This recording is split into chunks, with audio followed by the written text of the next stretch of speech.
Assalamualaikum warahmatullahi wabarakatuh. Anak-anakku sekalian, kali ini kita akan belajar sejarah kebudayaan Islam kelas 9 semester 1 dengan saya Ibu Siti Mafruhah dari MTS Negeri 4 Magelang. Nah, kali ini kita akan belajar sejarah masuknya Islam ke Indonesia. Islam masuk ke Indonesia sejak abad ke-7 hingga 16 Masehi. Proses masuknya Islam ke Indonesia pada umumnya berlangsung secara damai. Masuknya Islam ke Indonesia melalui beberapa jalur utama. A. Perdagangan. Nah, pada masa itu pedagang Muslim yang datang ke Indonesia semakin banyak, hingga akhirnya membentuk pemukiman yang disebut dengan nama pekojan atau perkampungan Arab. B. Melalui jalur perkawinan. Dari sudut pandang ekonomi, para pedagang Muslim memiliki status yang lebih tinggi. Putri-putri bangsawan tertarik untuk menjadi istri dari para saudagar tersebut. Sebelum menikah, mereka diminta masuk Islam terlebih dahulu. C. Melalui pendidikan. Proses penyebaran Islam juga dilakukan melalui jalur pendidikan, yaitu halakoh, yang nantinya akan merupakan cikal bakal pendidikan pesantren yang di kemudian hari berkembang menjadi pondok pesantren. D. Melalui seni budaya. Saluran penyebaran Islam melalui kesenian yang paling terkenal adalah pertunjukan wayang. Contohnya oleh Sunan Kalijogo. Cerita berjudul Jamus Kalimosodo, Wahyu Tohjali, Wahyu Purbaningrat, serta Babat Alas Wanamarta. Jenis kesenian lain meliputi sastra, hikayat, babat, dan sebagainya. E. Melalui tasawuf. Tasawuf ini adalah ajaran atau cara dan sebagainya untuk mengenal dan mendekatkan diri kepada Allah Subhanahu wa Ta'ala. Orang yang ahli di bidang ilmu tasawuf disebut sufi. F. Melalui politik. Pengaruh politik para raja dan penguasa sangat membantu tersebarnya Islam di Indonesia. Nah, sekarang kita akan belajar teori masuknya Islam ke Indonesia. Adapun teori masuknya Islam ke Indonesia itu ada 4 pendapat: teori Mekah, teori Persia, teori Gujarat, dan teori Cina. Nah, dari 4 teori ini akan kita bahas satu per satu. Anak-anakku sekalian, kali ini kita akan membahas teori Mekah. Teori Mekah merupakan sanggahan atau penolakan terhadap teori Gujarat. Teori Mekah mengemukakan bahwa Islam masuk Indonesia pada abad pertama Hijriah atau abad ke-7 Masehi. Orang-orang yang membawa Islam ke Indonesia berasal dari bangsa Arab, terutama Mesir.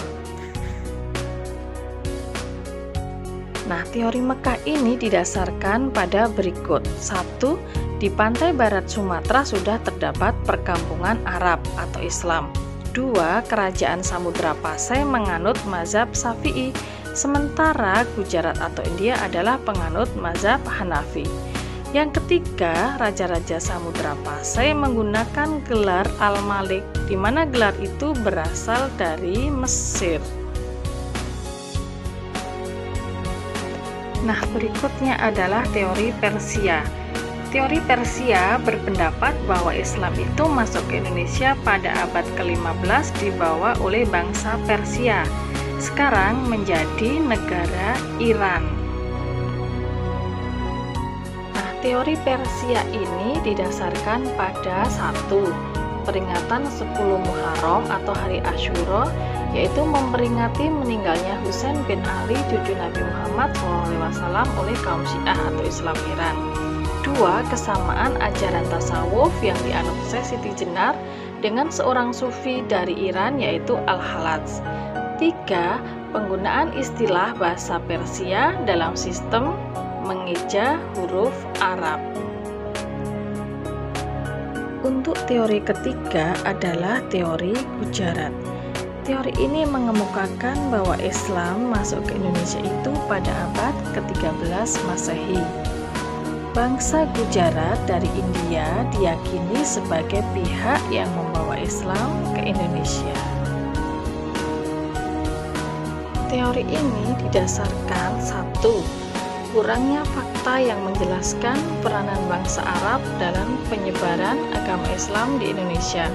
Dua, hubungan dagang antara Indonesia dengan India sudah lama terjalin melalui jalur Indonesia, Cambay atau Gujarat, Timur Tengah, Eropa. Tiga, adanya batu nisan Sultan Malik As-Saleh atau Sultan pertama Kerajaan Samudra Pasai yang bertuliskan angka tahun 1297 bercorak khas Gujarat. Dan yang terakhir adalah teori Cina. Teori Cina ini didasarkan pada asumsi adanya unsur kebudayaan Cina dalam sejumlah unsur kebudayaan Islam di Indonesia. Berdasarkan sumber klonik dari Kelenteng Sampokong di Semarang yang memperlihatkan pengaruh orang-orang Cina dalam penyebaran Islam di Indonesia. Bukti lainnya adalah pada masjid-masjid kuno yang dibangun pada sekitar abad 15 Masehi, ada Masjid Agung Demak, Masjid Agung Kesepuhan Cirebon, Masjid Agung Kudus. Di dinding masjid tertempel berbagai piring porselen dari masa dinasti Ming. Ini sebagai bukti arkeologis. Bukti berikutnya adalah catatan sejarah Babading Gresik mengisahkan tentang prajurit Patang Puluh Cina bersenjata api pimpinan Panji Laras dan Panji Liris. Anak-anakku sekalian, demikian pembelajaran dari saya. Apabila ada hal-hal yang kurang paham, silahkan buka kembali modul kalian untuk dipelajari. Dari saya sekian, terima kasih. Wassalamualaikum warahmatullahi wabarakatuh.